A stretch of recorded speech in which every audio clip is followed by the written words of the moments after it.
Good afternoon and welcome to Pakistan Today News from our New York studio. I'm Chris Taylor. We begin with escalating tensions in the Middle East, where the United States and Iran remain at the center of growing geopolitical uncertainty. U.S. President Donald Trump says Washington wants involvement in the process of choosing Iran's future leadership. However, he described the possibility of Ayatollah Ali Khamenei's son taking power as unacceptable. Meanwhile, Iran has announced a new wave of attacks named True Promise 4. Explosions and air raid sirens have been reported across Tel Aviv following missile launches toward Israel, raising concerns of further regional escalation as both sides continue to exchange threats and military actions.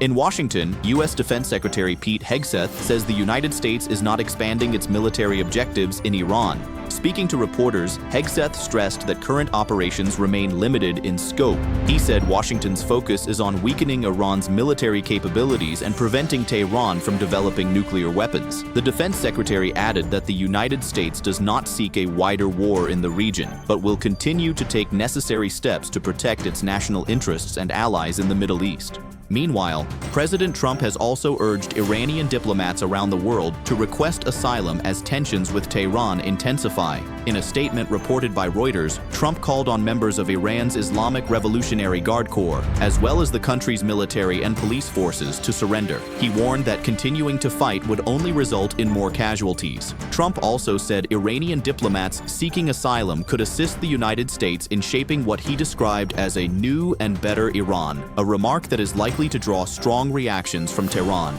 Turning now to Lebanon, authorities say the death toll from recent Israeli strikes has risen sharply. According to the Lebanese Health Ministry, at least 123 people have been killed and 683 others wounded in attacks carried out earlier this week. Officials describe the strikes as part of ongoing Israeli aggression, while emergency teams continue rescue and medical operations across affected areas. The humanitarian situation is worsening, with hospitals and relief organizations struggling to cope with the growing number of casualties and displaced civilians.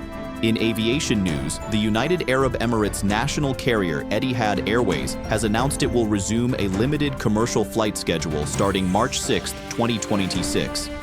The airline says flights will operate between Abu Dhabi and several key international destinations. Passengers with previous bookings will be accommodated on available flights as soon as possible, while new tickets are also available online. Etihad has advised travelers not to go to the airport unless they have been contacted directly by the airline or hold a confirmed booking. The decision was made in coordination with relevant authorities following detailed safety and security assessments. A new report also suggests that Gulf states could review their overseas investments as financial pressures grow due to the ongoing conflict involving Iran.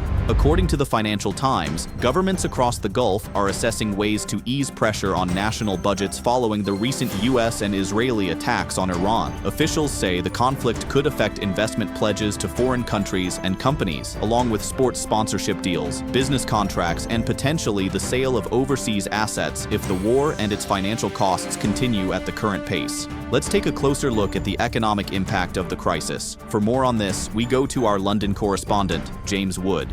Global markets are reacting cautiously as tensions in the Middle East continue to escalate. Investors remain concerned that a prolonged conflict involving Iran, Israel, and the United States could disrupt energy supplies and trade routes.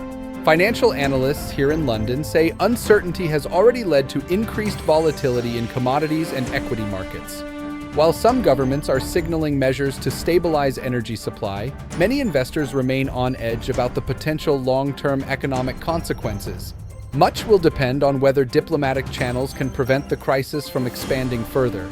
Finally, stock markets across Asia mostly fell on Friday as the escalating conflict involving Iran, Israel, and the United States unsettled global investors. According to Reuters, equities worldwide have been under pressure as the Middle East crisis drives uncertainty in financial markets. Oil prices, which had surged earlier in the week, showed a slight decline after Washington signaled steps to ease supply concerns. Analysts warn that if the conflict continues, it could fuel inflation and further impact the global economy.